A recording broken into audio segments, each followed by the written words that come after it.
So, good morning, everyone.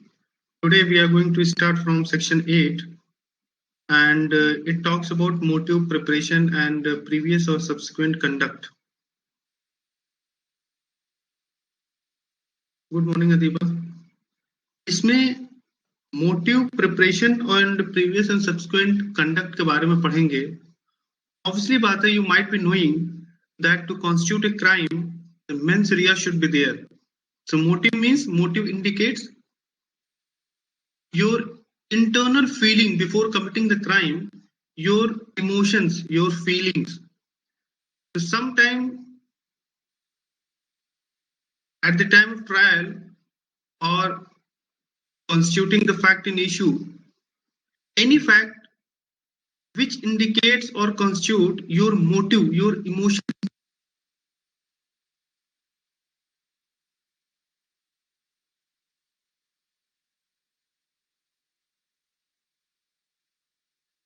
shows or constitutes a motive or preparation for any fact in issue or relevant fact.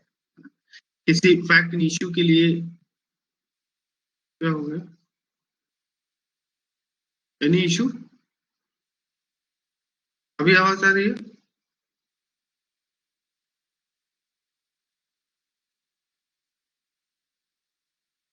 अच्छा, ठीक है.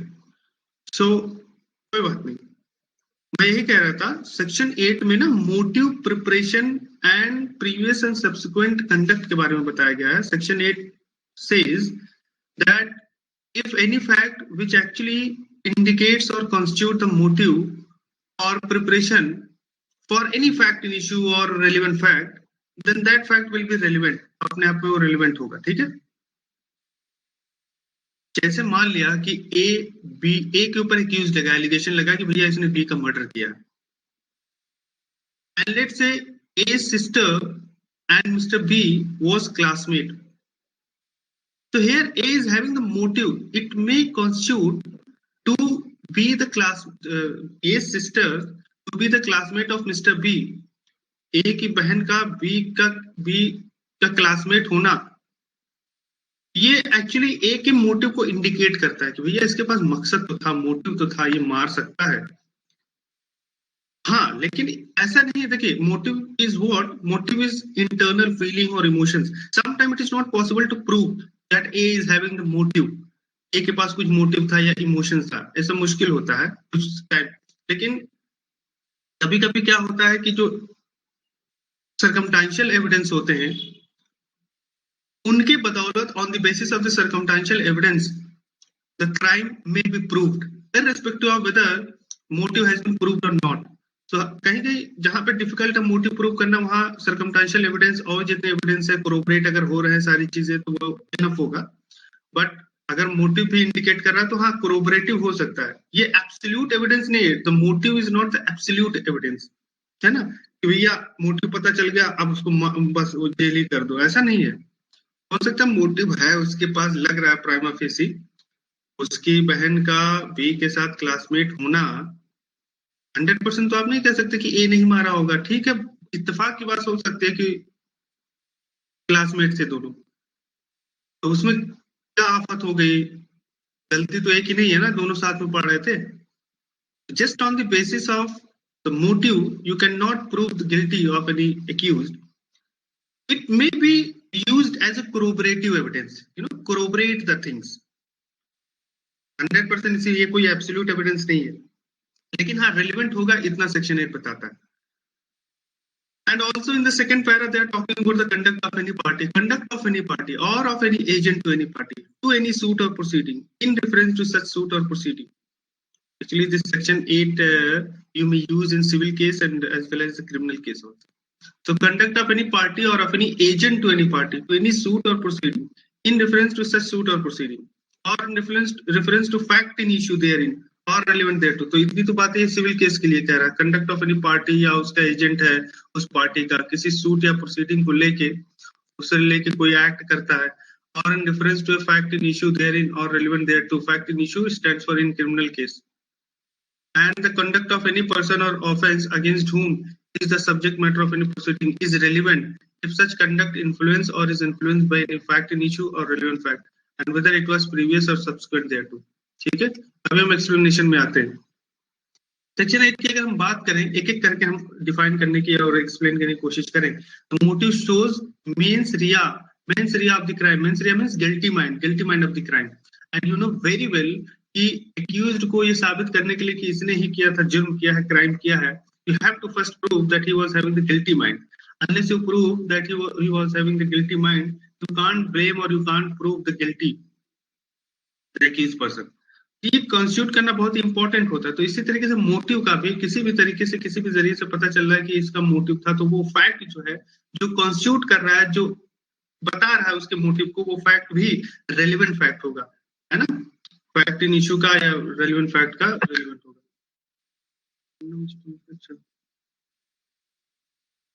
Okay, motive, preparation and opportunity are mental acts covered by this section, है ना। Motive जो होते हैं, preparation होता है, अपॉर्चुनिटी जो होता है, are mental acts covered by this section. Preparation means, ये तो मोटिव के बारे में हो गया, और मोटिव के बारे में और थोड़ा हम जानते हैं। सेक्शन 8 में है बहुत कुछ, सेक्शन 8 में बताने को, इलिस्ट्रेशन भी हम लोग देखेंगे। तो मोटिव में आप डिफाइन कर सकते हैं। अच्छा, जो सेक्शन 7 में था, you may get confused between section 7 and 8। Section 7 में इसमें डिलीट कर दिया कि है, 1 minute, I have deleted section 7, but you will see once you see the section 7, section 7 में क्या था, facts which are the effect of fact in issue. Section 8 जो है, section 8 is more wider than section 7। Section 7 में cause effect के बारे में बात करता था, है ना। यहाँ पे मोटिव, प्रिपरेशन के बारे में बात कर रहा है, अपॉर्चुनिटी के बारे में बात कर रहा है। तो motive, preparation, conduct are declared to be relevant fact. This is hardly any action without a motive, and it is said that an action without a motive would be an effect without a cause, है ना। जैसे बिना cause के effect, वैसे आप कह लो कि कोई भी एक्शन विदाउट मोटिव। क्या कोई एक्शन, क्या कोई जुर्म बिना मोटिव के हो सकता है? अगर आप किसी को मार रहे हैं तो आपका मकसद होगा उससे, उसके पीछे। आप कहीं जा रहे हैं, चोरी कर रहे हैं, उसके पीछे मकसद होगा, किसी घर में घुसे तो उसके पीछे मोटिव होगा कि चुराना है। कुछ ना कुछ तो मोटिव होता है हर एक्शन के पीछे। तो इसीलिए मोटिव को रेलेवेंट बताया गया है ना। As in the same way preparation is also relevant. अच्छा, प्रिपरेशन का क्या मतलब भाई? प्रिपरेशन का मतलब ये हुआ कि before committing the crime you are preparing mentally yourself. You are preparing in the sense that before you know doing murder of Mr. B, you have gone to the market and you have buy the knife or buy gun. So it means you are preparing. So before आपका market में जाना और बंदूक खरीदना ये relevant है, इसको court में बताया जा सकता है, जस्ट टू कोरोबरेट। हाँ, हम ये भी आपसे कहते हैं कि just only on the basis of that A is going to the market and buy the gun is not going to prove that A has committed the murder, but actually it is a corroborative evidence. आप इसे corroborate कर सकते हैं, सहारा ले सकते हैं, relevant है। आप कोर्ट में बोल सकते हैं कि साहब ये तो उससे पहले गया था मार्केट में बंदूक लेने, इसे बंदूक क्यों लिया, इससे पूछा जाए आप मार्केट क्यों गए थे बंदूक लेने जब आपने नहीं मारा उसको। अदर जो एविडेंस है वो भी लाया जाएगा, बट ठीक, अब ये भी नहीं कि उसका बंदूक खरीदना वो वही मारा है, इसका मतलब ये भी नहीं होता ना। लेकिन हाँ, कोरोबोरेशन में आप इसको पेश कर सकते हो, ये एविडेंस रेलेवेंट माना जाएगा, एक्सेप्टेबल होगा, एडमिसिबल होगा कोर्ट में। Premeditated action must necessarily be preceded not only by impelling motives but also by appropriate preparation. Preparation is an instance of previous conduct of the party which influences the fact in issue or relevant fact, है ना। Preparation क्या होता है? Pre action होता है, pre determined action होता है ना। प्रीवियस कंडक्ट होता है पार्टी का which actually influences the fact in issue या relevant fact को इन्फ्लुएंस करता है ना, प्रभाव करता है कहीं ना कहीं किसी तरीके से। मर्डर होना ये फैक्ट इन इशू है, किसने किया ये फैक्ट इन इशू है, यही झगड़े की जगह होना कंटेंशन है। मर्डर वो जो हुआ है उससे पहले जो चीज मैंने किया था, कोई भी अगर प्रिपरेशन किया है ना, जैसे मान लिया कि किसी का सीढ़ी से गिर के मर्डर, मतलब मर गया, वो सीढ़ी से गिर के मर गया, फिर ये पाया गया कि मैं वहीं पे 1 घंटा पहले ऑयल गिराया था सीढ़ी पे, तो ये नहीं सोचा जाएगा कि इसने तेल क्यों गिराया था सीढ़ी पे। मतलब सास बहू की लड़ाई है घर में, अब बहू जो है सीढ़ी से सड़क के गिर के स्लिप करके she fell on the floor, and is badly injured, और उसके बाद वो मर गई। 2 घंटे पहले ये पाया गया था कि ये जो सास थी उनसे तेल गिर गया था सीढ़ी पे। तो उनसे पूछा जाएगा, ये प्रिपरेशन हुआ ना, उनसे पूछा जाएगा कैसे आपसे तेल गिरा, जानबूझ के तो नहीं गिराया आपने, है ना, उसके बाद गिर गई और मर गई, तो इसका मतलब कहीं ना कहीं गड़बड़ है मामला। That is called preparation. Conduct की हम बात करते हैं, प्रीवियस और सब्सिक्वेंट कंडक्ट। प्रीवियस और सब्सिक्वेंट कंडक्ट में आप कह सकते हैं कि कंडक्ट प्रीवियस हो चाहे सब्सिक्वेंट हो, किसी भी पार्टी का या उसके एजेंट का वो रिलेवेंट होता है इस सेक्शन के तहत। ठीक है, सीपीसी में भी, सिविल केस में भी और क्रिमिनल केस में भी ये सेक्शन काम आता है। अब मोटिव के बारे में और थोड़ा हम डिस्कस कर लेंगे कि motive is that which moves or induces a person to act in a certain. Motive क्या होता है? किसी पर्सन को एक तरीके का मूव्स होता है, एक तरीके का इंड्यूस करता है किसी पर्सन को, ताकि वो किसी पर्टिकुलर एक्ट को पर्टिकुलर मैनर में कर सके।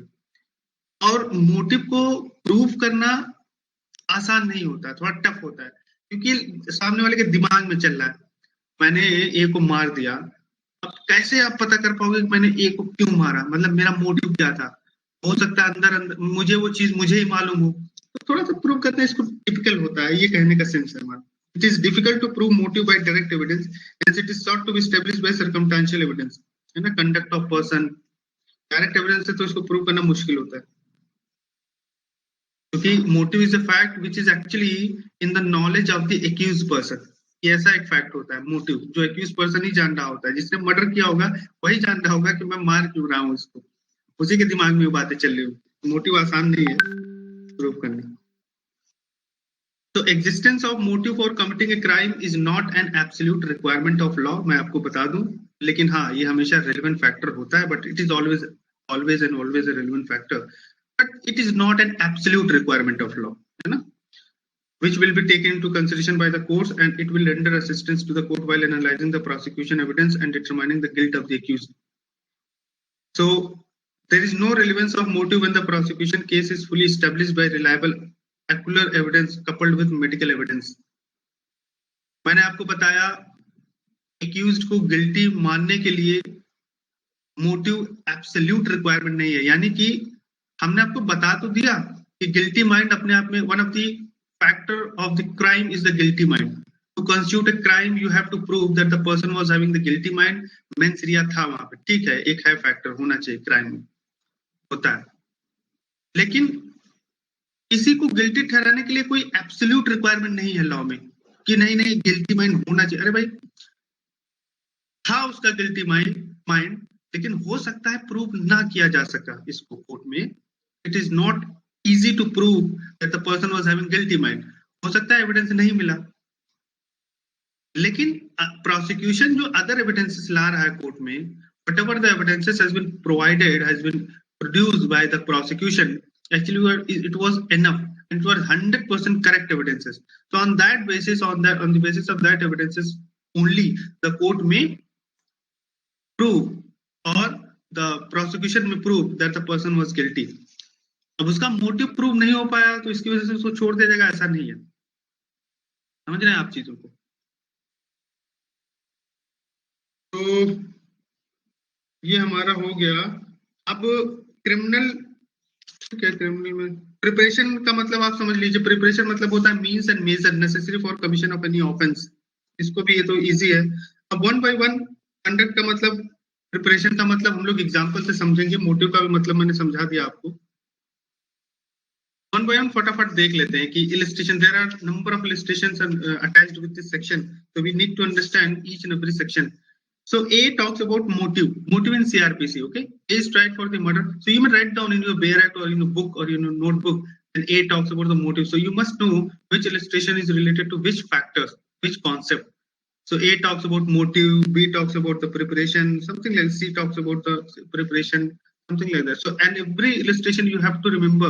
Sometimes they give in the examination the ditto example they may give in the examination. So unless and until you know the concept, you will not be able to answer it properly. So A is tried for murder of B. Simple fact that A murdered C, that B knew that A had murdered C. क्या हुआ कि ए के ऊपर trial चल रहा है कि इसने बी का मर्डर किया है, अब एक फैक्ट है आपके सामने कि ए ने सी का मर्डर किया था पहले, और बी इस बात को जानता था कि ए ने मर्डर किया बी का, and that B had tried to extort money from A by threatening to make his knowledge public. और B जो है A को धमकी दे रहा था कि तुम मुझे पैसा दो नहीं तो मैं बता दूंगा कि तुमने C का मर्डर किया है। इस तरीके से B उसको थ्रेटन कर रहा था। अब ये बात, ये फैक्ट कि B knows about Mr. A, that Mr. A has murdered Mr. C, and B was threatening to Mr. A. B was trying to extort money from Mr. A. ये जो फैक्ट है ये अपने आप में रेलिवेंट है। क्यों रेलिवेंट है?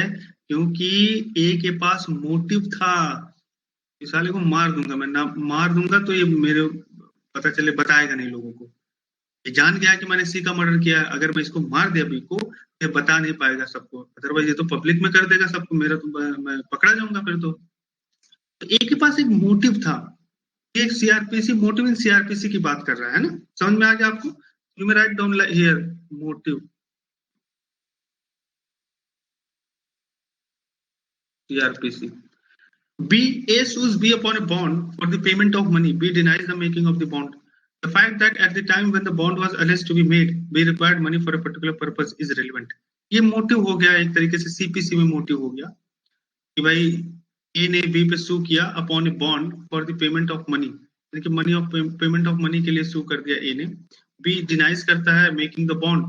The fact that at the time when the bond was alleged to be made, they required money for a particular purpose is relevant. ये कहा गया कि जब बॉन्ड बनाया जा रहा था तो बी को मनी की रिक्वायरमेंट थी, तो ये अपने आप में एक रेलिवेंट फैक्टर है, ये मोटिव है। ए ने सू, जो बी पे सू किया है नॉन पेमेंट ऑफ मनी के लिए, और बी जो डिनाई कर रहा है बॉन्ड बनाने से, तो बी के पास एक मोटिव आ गया, एक सीपीसी में मोटिव इसकी बात कर रहे हैं। सी में देख लेते हैं, A is tried for the murder of B by poison. It is a fact that before the death of B, A procured poison similar to that which was administered to B is relevant. It talks about actually preparation in criminal preparation की बात कर रहा है। तो A के ऊपर B के अगर चार्ज लगा है और ट्रायल चल रहे हैं कि A ने B को पॉइजन दिया था, ये फैक्ट कि B के मरने से पहले A ने ऐसे ही पॉइजन को प्रोक्योर किया था, उसी टाइप का पॉइजन, जो पॉइजन एक्चुअली B के शरीर में पाया गया, the same poison, the poison which was found in the body of B, the same poison was being procured by Mr. A before the death of B. Don't you think this fact is actually relevant? ये preparation को दर्शाता है, यानी कि ये ऐसे prepare किया था पहले, है ना? मतलब ए के अलमारी में, ए के कबर्ड में, ए के पॉकेट में सेम सिमिलर टाइप का पॉइजन निकलता है, तो what does it mean? It constitute the preparation that A was prepared himself first, then he administer the poison to Mr. B. यही तो समझा जाएगा। बहुत इसमें है टेक्निकल चीज, बहुत इजी, अगर आप सिंपल करके पढ़ोगे एविडेंस से बहुत मजेदार है, इंटरेस्टिंग भी है, लेकिन रोज क्लास आप करो, एक क्लास छूटनी नहीं चाहिए। जैसे आपने 6-7 छोड़ दिया फिर आगे प्रॉब्लम होगी आपको, है ना? तो हर चीज रिपीट भी करो और क्लास भी करो आप। सिंपल है, प्रिपरेशन के बारे में बताता है। सी टॉक्स अबाउट प्रिपरेशन, तैयारी के बारे में बताता है, ठीक है। Question is whether a certain document is the will of A. ये क्वेश्चन है कि भाई जो डॉक्यूमेंट है वो ए का विल है या नहीं है। Fact that not long before the date of the alleged will he made inquiry into matters to which the provisions of the alleged will relate, that he consulted wakils in reference to making the will, and that he caused drafts or other wills to be prepared of which he did not approve are relevant. ठीक है, D वाला भी preparation है, preparation in civil matters. भाई ये civil matters है कि भाई ए का विल है या नहीं है, ये क्वेश्चन था, ये पाया गया। ये अगर फैक्ट आए सामने निकल के कि जो विल के बारे में उससे पहले जो है ए ने एक इंक्वायरी की थी इस मैटर्स पे कि विल पे कौन कौन से प्रोविजंस होंगे, है ना? एक वकील से उसने कंसल्ट किया था in reference to making the will, and he caused drafts or other wills to be prepared of which he did not approve are relevant. ये सब रेलेवेंट फैक्टर्स हैं, प्रिपरेशन को दर्शाता है ये सब। ई में देख लेते हैं, is accused of crime. The fact that A के ऊपर इल्जाम लगा कि उसने क्राइम किया। The fact that either before or at the time of or after the alleged crime A provided evidence which would tend to give to the facts of the case an appearance favorable to himself, or that he destroyed or concealed evidence or prevented the presence or procured the absence of persons who might have been witnesses or suborned persons to give false evidence respecting it are relevant. तो कह रहे हैं कि ए के ऊपर एक charge लगा है क्राइम करने का कि इन्हें क्राइम कर दिया।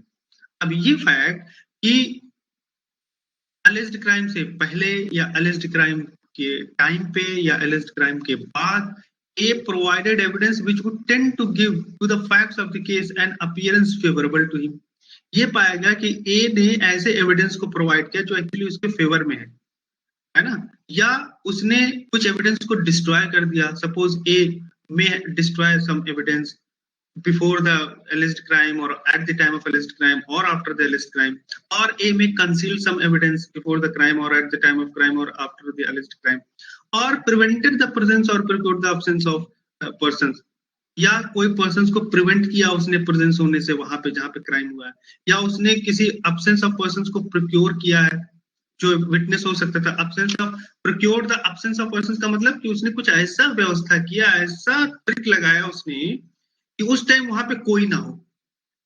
समझ रहे हो, जो सीन ऑफ क्राइम है, ए ने ऐसा बंदोबस्त किया, ए managed each and everything in some way, in some manner, that on the particular time, at the time of committing the crime, no was there at that time.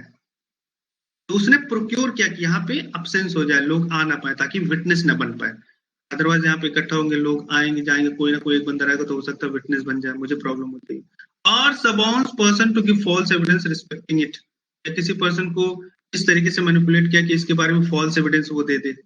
ये सब factors अपने आप में रिलेवेंट है। एक्चुअली ये भी illustration भी preparation की बात कर रहा है। समझ में आ गया? प्रिपरेशन इन क्राइम, ठीक है जी। तो अब जैसे मान लिया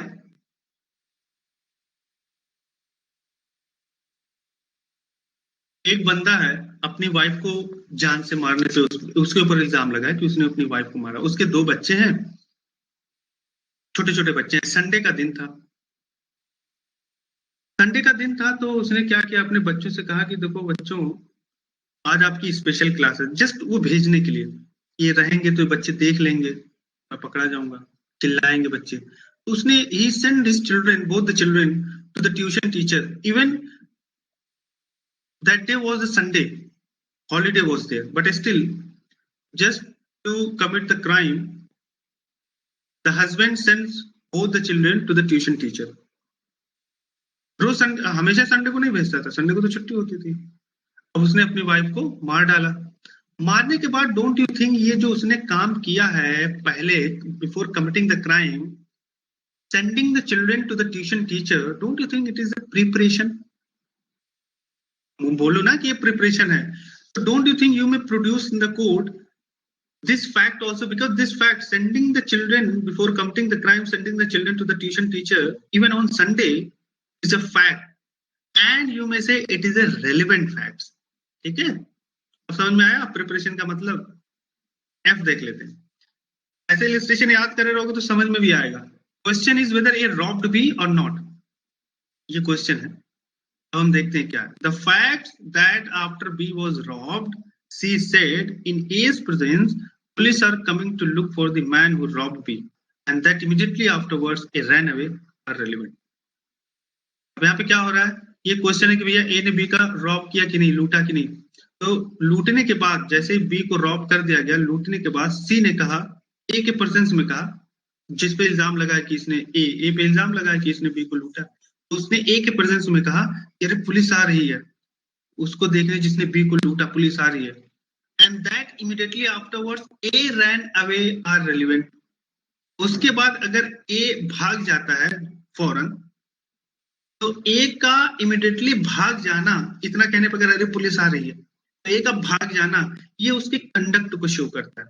सो running away immediately afterwards, if ran away, so this conduct actually shows, this act shows the conduct of accused. हमने इस सेक्शन में कंडक्ट के बारे में भी डिस्कस किया आपसे कि भाई ये motive, preparation and previous and subsequent conduct, previous और सब्सिक्वेंट कंडक्ट, तो this is subsequent conduct. Subsequent conduct a का भाग जाना, यानी कि रॉब करने के बाद, भाई अगर वो नहीं किया था तो भागा क्यों? जब उस सी ने उससे बोला कि पुलिस आ रही है, तो इसके इतना कहने पे वो भाग क्यों गया फौरन? अगर उसने रॉब नहीं किया था तो ये उसका ये कंडक्ट शो करता है कि कहीं ना कहीं इसका इन्वॉल्वमेंट भी है, कहीं ना कहीं इसने डकैती किया है। इस तरीके का कंडक्ट सब्सिक्वेंट कंडक्ट भी रेलिवेंट होगा। अब समझ में आया आपको? सब्सिक्वेंट कंडक्ट सारे इलस्ट्रेशन को करना जरूरी है, आप सेल्फ पढ़ लेना है ना, पढ़ना आप, नहीं कुछ समझ में आ गया इलस्ट्रेशन में मैं बता दूंगा। 9 देख लेते हैं। तो आई होप कि आपको क्लियर हो गया होगा मोटिव, दूसरा प्रिपरेशन और तीसरा कंडक्ट, तीन चीज के बारे में आपको माइंड में रखना है। 9 देख लेते हैं, section 9 facts necessary to explain or introduce relevant facts. इतना facts necessary to explain or introduce a fact in issue or relevant fact, or which support or rebut an inference suggested by a fact in issue or relevant fact, or which establish the identity of anything or person whose identity is relevant, or fix the time or place at which any fact in issue or relevant fact happened, or which show the relation of parties by whom any such fact was transacted, are relevant insofar as they are necessary for that purpose. ये थोड़ा सा complicated हो जाता है। Fact necessary to explain or introduce relevant facts कौन गया है? चलो अब इसमें देख लेते हैं। ये जो कह रहे हैं सेक्शन 7 है admissibility of fact which are the occasion cause or effect of fact in issue. Section 9 जहां तक बात है ये कंसर्न है admissibility of fact which are necessary to explain a fact in issue or relevant fact. कोई भी एक ऐसा फैक्ट है which are actually necessary to explain या introduce a fact in issue or relevant fact। कोई भी fact है जहां पे उसकी जरूरत पड़ रही है कि वो फैक्ट इन इश्यू और रेलेवेंट फैक्ट को एक्सप्लेन कर रहा है, एक्सप्लेन करे, है ना, या इंट्रोड्यूस करे, या ऐसा फैक्ट जो एक्चुअली में जो फैक्ट इन इश्यू से इन्फ्रेंस निकल के आ रहा है या रेलेवेंट फैक्ट से इन्फ्रेंस निकल के आ रहा है उसको वो फैक्ट सपोर्ट कर रहा है या रिबट कर रहा है ना, या एक ऐसा फैक्ट जो एक्चुअली में आइडेंटिटी को इस्टेब्लिश करता है, किसी चीज या किसी पर्सन के आइडेंटिटी को एक्सप्लेन कर रहा है या इस्टेब्लिश कर रहा है, या ऐसा फैक्ट जो फिक्स कर रहा है टाइम को या प्लेस को जहां पे कोई फैक्ट इन इशू या रेलेवेंट फैक्ट जो है हुआ है।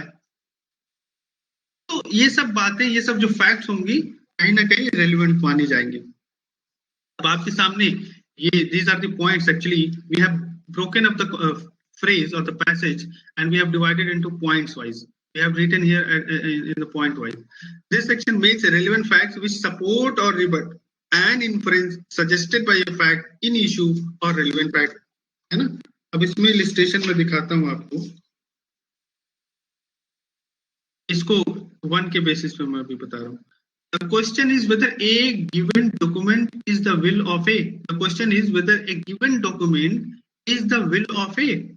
एक सवाल अगर ये सिविल केस मैटर है, अगर ये क्वेश्चन आ जा रहा है कि जो डॉक्यूमेंट दिया गया है वो ए का विल है या नहीं, मान लीजिए ये आपको प्रूव करना है।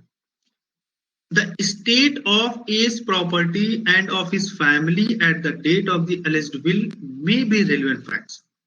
तो कह रहे हैं जो ए उस टाइम जो ए की प्रॉपर्टी है, what will be the state of the A's property और उसकी फैमिली के जो प्रॉपर्टी का स्टेट है, सिचुएशन है उस टाइम, वो कह रहे हैं कि ये रेलेवेंट फैक्टर्स हो सकते हैं। तो अब ए को आप ध्यान से पढ़ोगे इस वाले को, विच सपोर्ट, एक ऐसा फैक्ट, एक ऐसा तथ्य जो सपोर्ट करता है या रिबट करता है and inference suggested by a fact in issue or relevant fact. Fact in issue क्या है कि भाई विल जो है एक डॉक्यूमेंट है, वो that document given that document is whether will of A or not. तो इससे जो इन्फ्रेंस सजेस्ट हो रहा है उसको कोई अगर फैक्ट है जो सपोर्ट करता है, रिबट करता है, तो ये फैक्ट कि ए की प्रॉपर्टी उस टाइम क्या क्या थी या उसकी फैमिली की क्या क्या प्रॉपर्टी थी, ये एक फैक्ट जो है वो कहीं ना कहीं इस फैक्ट इन इशू को सपोर्ट कर रहा है या रिबट कर रहा है ना। तो इस तरीके के फैक्ट भी इंपॉर्टेंट रेलिवेंट माने जाएंगे। दूसरा illustration, A sues B for a libel imputing disgraceful conduct to A. B affirms that the matter alleged to be libelous is true. ये कह रहा है A ने B पे सूज किया, फिर लिबल के लिए क्या, डिफेमेशन के लिए क्या, disgraceful conduct to A. B affirms that the matter alleged to be libelous is true. B ने ये अफर्म कर लिया कि जो मैटर जो अलेज किया गया है लिबेलियस का वो सही है, position and relation of the parties at the time when the label was published may be relevant facts as introductory to the fact in issue. अब यहाँ पे देखिए ये कह रहे हैं जो पोजीशन होगा दोनों पार्टीज में ए और बी में क्या पोजीशन है, क्या रिलेशंस है ना, at the time when the libel was published may be relevant facts as introductory to the fact in issue. अब यहाँ पे देखिए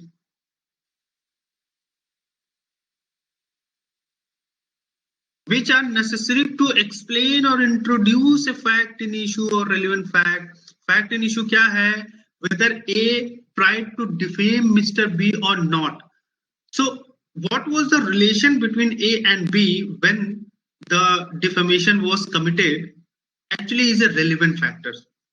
यानी कि A और B का जो रिश्ता है जिस टाइम डिफेम किया गया उस टाइम ए और बी में किस तरीके के प्रोपोजिशन थे, किस तरीके के रिलेशंस थे, ये फैक्ट कहीं ना कहीं एक तरीके से इंट्रोड्यूस कर रहा है फैक्ट इन इशू को.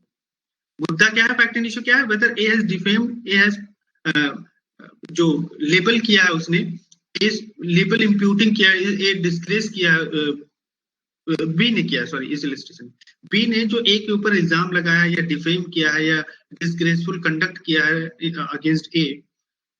So at that moment of time, what was the relation between A and B? This fact may be relevant because this fact actually introduces the fact in issue. है ना? अगर उस time ये निकल गया था ए और बी के बीच में कोई रिलेशन नहीं था, तो आई थिंक मामला पलट सकता है. ये कहेगा, बी कहेगा भैया हम तुम्हें डिफेम क्यों करेंगे, उस टाइम मैं तुम्हें ना जानता था ना तुम मुझे जानते थे. और ये प्रूव होगा कि नहीं उस टाइम कुछ रिलेशन थे ए और बी के बीच में. तो फैक्ट इन इशू को कहीं ना कहीं वो फैक्ट जो है इंट्रोड्यूस करेगा. तो ये आप ध्यान में रखिएगा. Particular of dispute between A and B about a matter unconnected with the alleged libel are irrelevant, though the fact that there was a dispute may be relevant if it affected the relation between A and B. ठीक है, और हम देख लेते हैं आगे. A is accused of a crime. Fact that soon after the commission of the crime, A absconded from his house is relevant under section 8 as conduct subsequent to and affected by fact in issue. अब आप कहोगे sir ये तो section 9 में क्यों दे रखा है, ये तो सेक्शन 8 में देना चाहिए, previous और subsequent conduct में आता है. Yes, you are right. So this illustration actually you may write down here that this illustration is related to section 8 and it talks about the subsequent conduct of accused. Because if A is accused of a crime और A जो है crime के बाद वो भाग जाता है, abscond कर जाता है अपने घर से, तो कहीं ना कहीं ये सेक्शन 8 में फॉलो होता है और conduct subsequent to the fact in issue है ये, है ना. तो ये ऐसा कंडक्ट कर दिया जो फैक्ट इन इशू को इम्पैक्ट कर रहा है. उसका घर से भाग जाना, है ना, जैसे ही क्राइम हुआ, क्राइम के कमीशन के बाद, क्राइम की घटना घटित होने के बाद वो अपने घर से भाग जाता है, तो उसके घर का भागना, आई थिंक ये सब्सिक्वेंट जो एक्ट है कहीं ना कहीं रेलिवेंट है, फैक्ट इन इशू को अफेक्ट करता है. The fact that at the time when he left home, he had sudden and urgent business at the place to which he went is relevant as tending to explain the fact that he left home suddenly. अब ये तो हो गया तो section 8 तक subsequent conduct में आपको बता रहा था. क्यों इस सेक्शन के अंडर में ये, why they have given this illustration under this section? Now it starts from here. Fact that at the time when he left home, he had sudden and urgent business at the place to which he went is relevant. मान लिया वो जो घर छोड़ा उसने, वो फौरन एक ऐसी जगह पे जाता है जहां पे उसका बिजनेस था, बिजनेस मीटिंग थी उसकी. प्राइमा फेसी दिखने में लग रहा है कि भैया अरे कमीशन के बाद ये भाग गया, लेकिन वो भागा नहीं. वो ये कह रहा है कि मेरी जो है इमीडिएटली मीटिंग थी, अर्जेंट मीटिंग थी, तब मैं गया था. ये भी रेलिवेंट है अपने आप में. As tending to explain the fact that he left home suddenly, है ना. ये फैक्ट एक्चुअली एक्सप्लेन कर रहा है तो उसने क्यों घर को छोड़ा था. तो ये जो आप पॉइंट देख रहे हैं,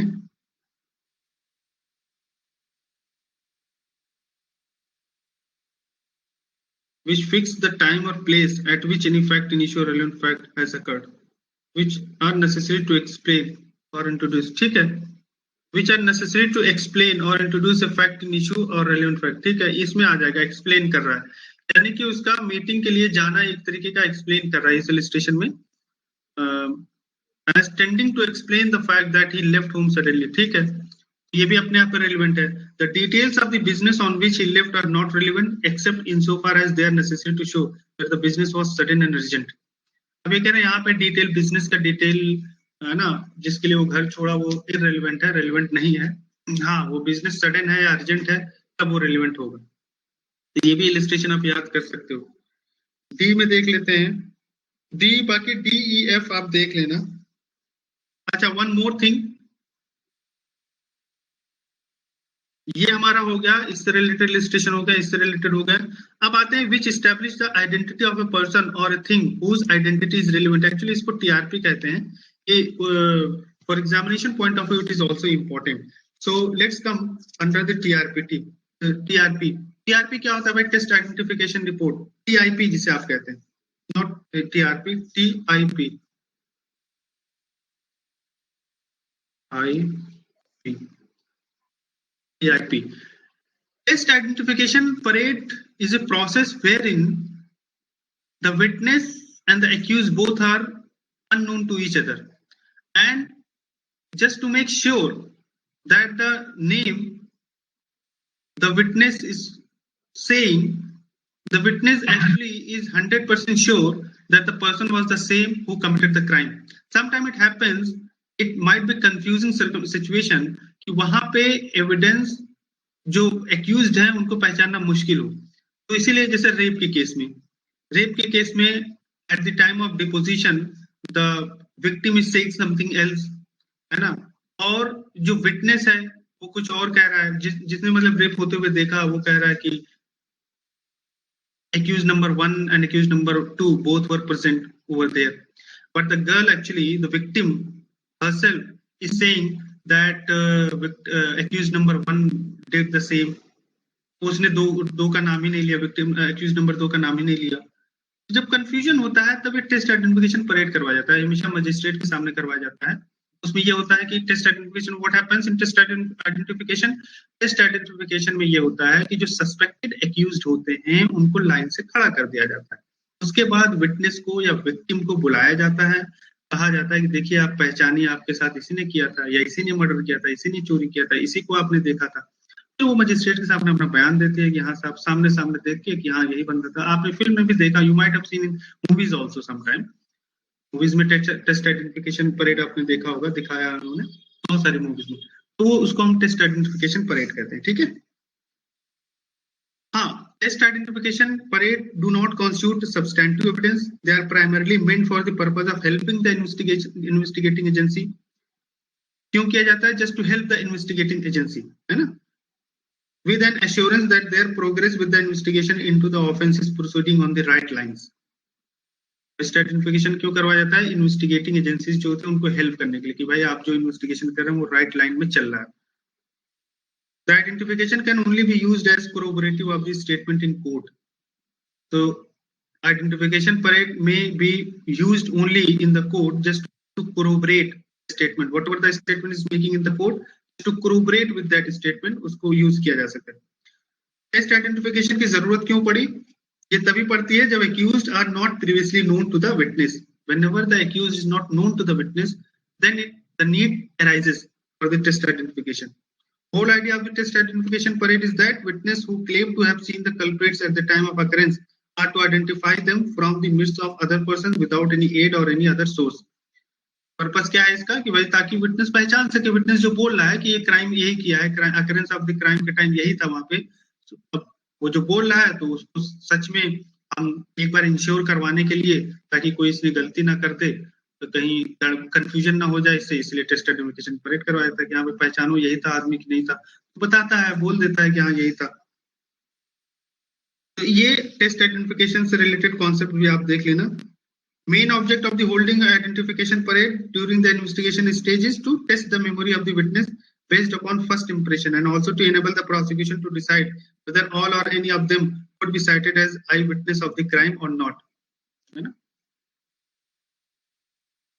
तो किसी को भी आई विटनेस बनाना है तो पहले उससे टेस्ट आइडेंटिफिकेशन परेड करवाइए आप, ताकि ये इंश्योर हो जाए कि उसने अपनी आंखों से इसी आदमी को देखा था, अदरवाइज कंफ्यूजन हो जाता है ना। ये हमारा हो गया टेस्ट आइडेंटिफिकेशन, इसमें बहुत ज्यादा कुछ है नहीं। ओके, ये हमारा सेक्शन 9 हो गया। सेक्शन 9 में एक इंपॉर्टेंट कॉन्सेप्ट ये था, बाकी इलस्ट्रेशन आप देख लीजिएगा। इसलिए सेक्शन 10 में देख लेते हैं। things said or done by conspirator in reference to common design. Section 10 ऐसी सिचुएशन को बता रहा है कि या कोई चीज अगर की गई है या कही गई है कॉन्स्पिरेटर मतलब two or more persons if they are planning, है ना, to commit the same offence, whatever they are planning, that is called conspiracy. Conspiracy भी आप पढ़ेंगे एविडेंस एक्ट में. In reference to the common design, यानी कि common design को करने के लिए, कॉमन चीज को करने के लिए, तो उसको हम बोल देते हैं. ये जो सेक्शन है, this section is applicable in civil cases as well as in criminal cases also. तो एडमिसिबिलिटी ऑफ थिंग्स सेड और done by a conspirator in reference to common design, ये अपने आप में रिलेवेंट होता है. इसको इलस्ट्रेशन से हम लोग समझेंगे. Section 10 civil cases the principal is bound by the acts of his agent. In criminal case person can not ordinary be held responsible for the acts of others unless they have been instigated by him or done with his consent. ठीक है. अब एक बार section हम लोग पढ़ते हैं, देखते हैं कि क्या क्या लिखा है. बेयर एक्ट के नॉलेज से हम लोग समझेंगे. Where there is a reasonable ground to believe that two or more persons have conspired together to commit an offense or an actionable wrong, anything said, done or written by any one of such persons in reference to their common intention after the time when such intention was first entertained by any one of them is relevant fact as against each of the persons believed to so conspiring, as well as for the purpose of proving the existence of the conspiracy, as for the purpose of showing that any such persons was a party to it. तो बहुत ही simple है. सबका कुछ issue हो रहा है आपको? Any issue you are facing?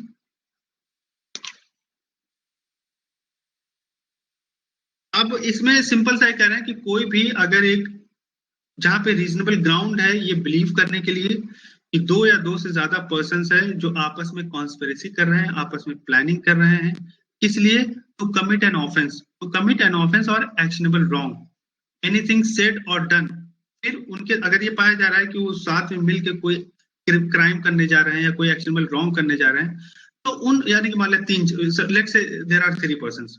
तो आउट ऑफ दीज 3 पर्सन्स अगर किसी ने भी कुछ कहा है या किया है या लिखा है, written by any one of such persons, है ना, उस कॉमन डिजाइन के पर्पस से, यानी कि अगर उन्होंने आपस में प्लानिंग ये किया कि हमें फलाने के घर इस दिन चोरी करनी है ना, let's commit theft in so and so house. Suppose the 3 persons have planned like this. उनमें से कोई भी एक पर्सन या दो या तीनों के तीनों अगर उस कॉमन इंटेंशन से, कॉमन डिजाइन से कुछ काम करते हैं, यानी कि ए का चोरी से एक दिन पहले रोप खरीदना, रस्सी. Suppose A goes to a shop and buy a rope and hook just to climb on the wall, that's why they have buy. Don't you think कि ए का रस्सी खरीदना चोरी के एक दिन पहले एक कहीं ना कहीं एक ऐसा काम है which has actually been done by Mr. A in reference to the common design, common intention. तीनों का जो कॉमन इंटेंशन था चोरी का, उसके रेफरेंस में मिस्टर ए, मतलब ABC है, उसके रेफरेंस में ए ने रस्सी अगर खरीदा है तो कहा नहीं जाएगा कि कॉमन इंटेंशन के रेफरेंस में रस्सी खरीदा इसने. अगर बी पे थेफ्ट का इल्जाम लगे और बी को चोर बनाने के लिए, चोर साबित करने के लिए ये कोर्ट में कहा जाए कि साहब ए जो है रस्सी खरीदा था, तो बी इस चीज को डिनाई नहीं कर पाएगा कि भैया ए ने खरीदा था ना, आप मुझसे बोलो मैंने क्या किया, आपने क्या देखा, ए ने खरीदा था, खरीदा होगा, आप मुझे क्यों बोल रहे हो फिर चोर. ऐसा नहीं बोल सकते, क्योंकि अगर तीनों में ये पाएगा कि तीनों का इंटेंशन सेम था, उनमें से कोई एक भी कुछ ऐसा काम करेगा उस कॉमन इंटेंशन से रिलेटेड तो भी फंस जाएगा, तो भी वो रेलिवेंट होगा. आप समझ रहे हो? तो ये चीजें आपको देखना पड़ेगा. Kehar Singh versus state Delhi administration का केस है. It was analysed. Section 10 of the act will come into play only when the court is satisfied that there is reasonable ground to believe that 2 or more persons have conspired together to commit an offense, है ना. In this case, it was held that the court, it depends up to the court discretionary power is that if court is satisfied that the reasonable ground to believe that 2 or more persons have conspired together to commit the crime or an offense, तब उसके बाद उसको लिया जाएगा, relevant माना जाएगा. There should be a prima facie evidence that the person was a party to the conspiracy before his acts can be used against his co-conspirator. किसी भी पर्सन को आप को कॉन्स्पिरेटर तभी बना सकते हैं, पार्टी तभी बना सकते हैं जैसे जब वहां पे लगे, जैसे ए ने रस्सी खरीदा, ठीक है. अब आपको कैसे पता चला कि ए बी सी बैठ के प्लानिंग तीनों एक साथ किए थे? How will you come to know that Mister A B C they have planned together and Mister A is the party, one of the party. Mr. A is the co-conspirator. How will you determine? So unless and until you prove that all are the co-conspirator, the act or the thing done, the word said by Mr. A was not relevant.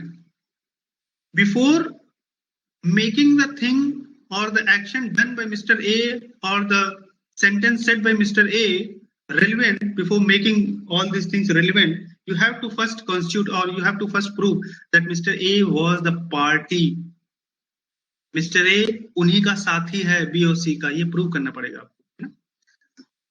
Once such prima facie evidence exists, anything said, done or written by one of the conspirators in reference to common intention after the said intention was first entertained is relevant against the others. ठीक है ना. तो अगर आप ये constitute कर लेते हो, अगर एक बार एस्टेब्लिश हो गया कि तीनों पार्टी थे आपस में, तब मिस्टर ए कुछ करता है, कहता है उस कॉमन इंटेंशन से, तब आप कह पाओगे कि तीनों जो है साथ में थे और तीनों ने चोरी की है. कॉन्स्पिरेसी का मतलब आप जानते हैं, conspiracy not merely in intention of two or more but in agreement of two or more to do an unlawful act. Conspiracy is what? An agreement between two or more persons to do an unlawful act या to do a lawful act by unlawful means, है ना. ये इसको हम conspiracy कहते हैं.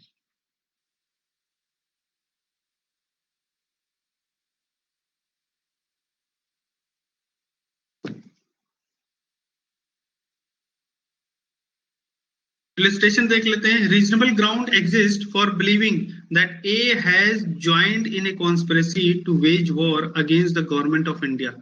Reasonable ground exists for believing that A has joined in a conspiracy, है ना. भारत के खिलाफ जो है अगर कोई लड़ाई हो रही है तो ए ने उसमें ज्वाइन किया, एज ए कॉन्स्पिरेसी किया है उसने, तो ये रीजनेबल ग्राउंड हो सकता है. ये कह रहे हैं कि रीजनेबल ग्राउंड बताइए. तो आप ये कह रहे हैं कि the fact that we procured arms in Europe for the purpose of the conspiracy, C collected money in Calcutta for a like object, D persuaded persons to join the conspiracy in Bombay, E published writing advocating the object in view at Agra, and F transmitted from C to G, from Delhi to G at Kabul the money which C had collected at Calcutta, and the contents of a letter written by H giving an account of the conspiracy are each relevant both to prove the existence of the conspiracy and to prove A's complicity in it, although he may have been ignorant of all of them, and although the persons by whom they were done were a stranger to him, and although they may have taken place before he joined the conspiracy or after he left it.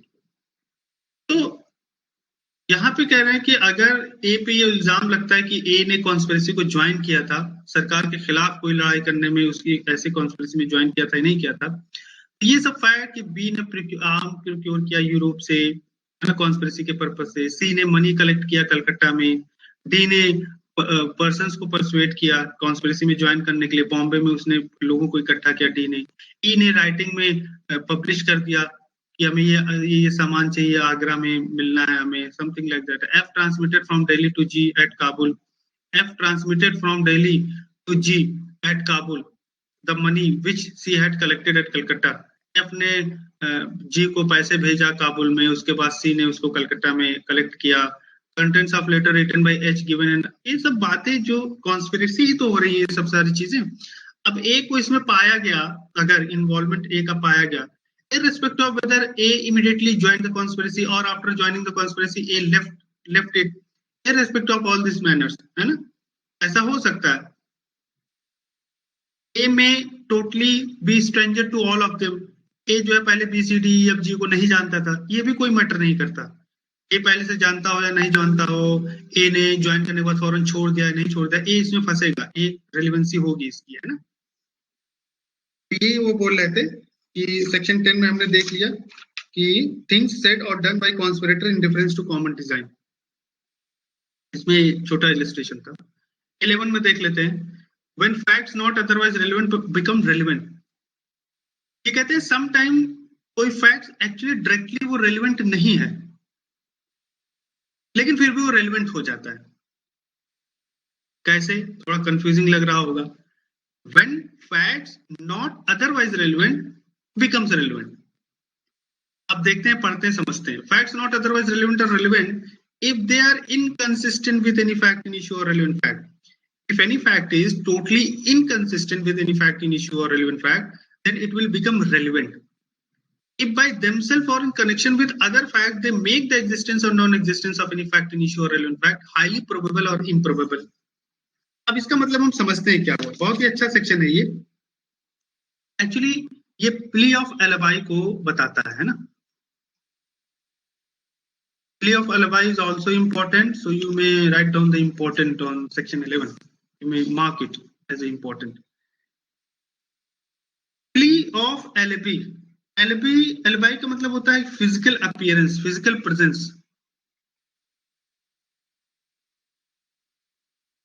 Physical presence. अच्छा, एक बात बताइए, scene of crime पे अगर जिसके ऊपर इल्जाम लगा है वो सीन ऑफ क्राइम पे उस टाइम था ही नहीं, अगर ये मैं प्रूव कर दूं, डोंट यू थिंक कि ये बेटर होगा?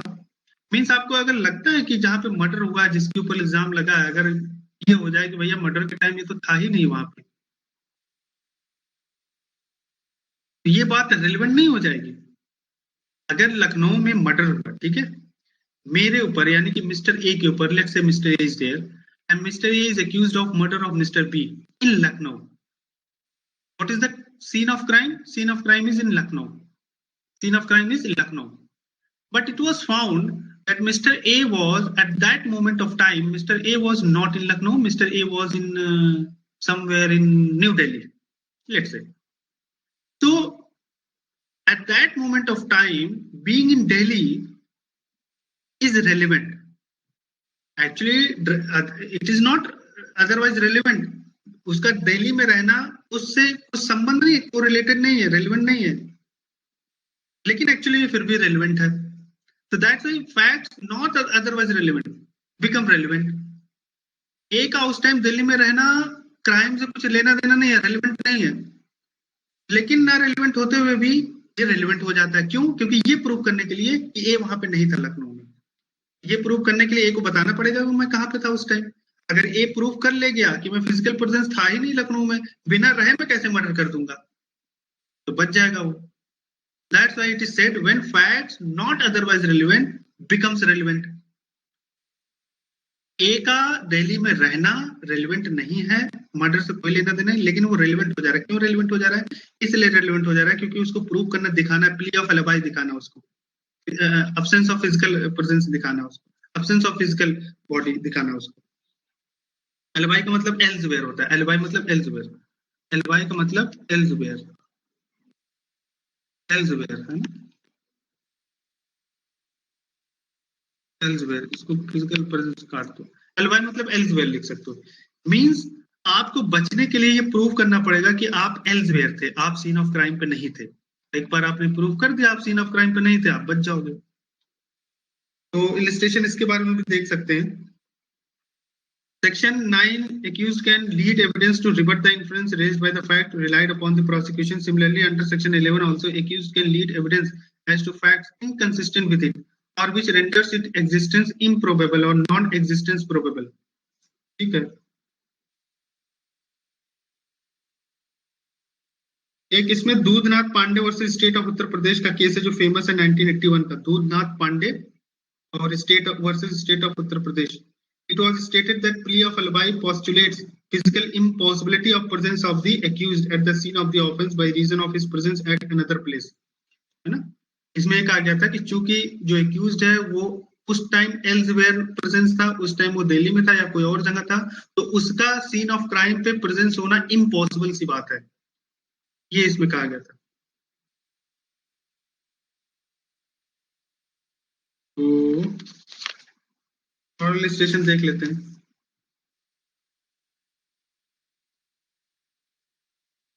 Question is whether A committed a crime in Calcutta on a certain day the fact that on that day A was at Lahore is relevant. ये कह रहे हैं कि उस ये फैक्ट कि A जो है उस टाइम लाहौर में था, ए के ऊपर चार्ज लगे हैं, ये क्वेश्चन हुआ कि A ने कलकत्ता में क्राइम किया या नहीं, लेकिन उस समय A जो है लाहौर में था, ये फैक्ट रेलिवेंट है अपने आप। Fact that near the time when the crime was committed, A was at a distance from the place where it was committed, which would render it highly improbable, though not impossible, that he committed it is irrelevant. यहाँ पे जो आपने देखा ना कि by themselves or in connection with other facts, that they make the existence or non-existence of any fact in issue or relevant fact highly probable or improbable, है ना? यहाँ पे highly improbable चीजें हो रही है, यानी कि उसी टाइम क्या ए लाहौर से कलकत्ता आ सकता है उस टाइम के अंदर? ये हाईली इम्प्रोबेबल सी बात है। ये मतलब ये इम्पॉसिबल तो नहीं कह सकते, खैर ये बोल रहा है ना कि दो नॉट इम्पॉसिबल, इम्पॉसिबल नहीं लेकिन इम्प्रोबेबल है, हाईली इम्प्रोबेबल है। हाईली इम्प्रोबेबल का मतलब एक ऐसी चीज है जो नामुमकिन सा ही है। कोई लाहौर से कलकत्ता आके मर्डर करके फिर कलकत्ता लाहौर में कैसे जा सकता है? दूर है ना, तो within that span of time it is highly improbable to do such thing. Question is whether A committed a crime, B वाला मैं पढ़ रहा हूँ। ये क्वेश्चन है कि whether A committed a crime. Circumstances are such that the crime must have been committed either by A, B, C or D. Every fact which shows that the crime could have been committed by none else and that it was not committed by either B, C or D is relevant. ये कह रहे हैं कि ये हुआ कि A ने commit किया है नहीं किया है, तो ये कह रहे हैं कि हर वो फैक्ट जो ये दिखाता है कि क्राइम जो है किसी के द्वारा नहीं किया गया होगा and that it was not committed by either B or C or D is relevant. कह रहे हैं कि ये जो क्राइम है ना तो बी के थ्रू किया गया, ना सी के थ्रू किया गया, ना डी के थ्रू किया गया है, तो ये भी अपने आप में रेलेवेंट बात है। ठीक है, अब सेक्शन 12 से हम कर लेंगे, आगे कर लेंगे। तो आई होप कि आज की क्लासेस आपको समझ में आई होंगी। अच्छे सेक्शन थे, इंपॉर्टेंट सेक्शन थे, तो आप इसको एक बार रिवाइज कर लेना। कोई कंफ्यूजन होगा तो बताएंगे आपको, ठीक है? आप रिवाइज करते रहो, एविडेंस एक्ट को रिवाइज करना, आपको एवरी डे आपको रिवाइज करना है, अदरवाइज उड़ जाएगा दिमाग से।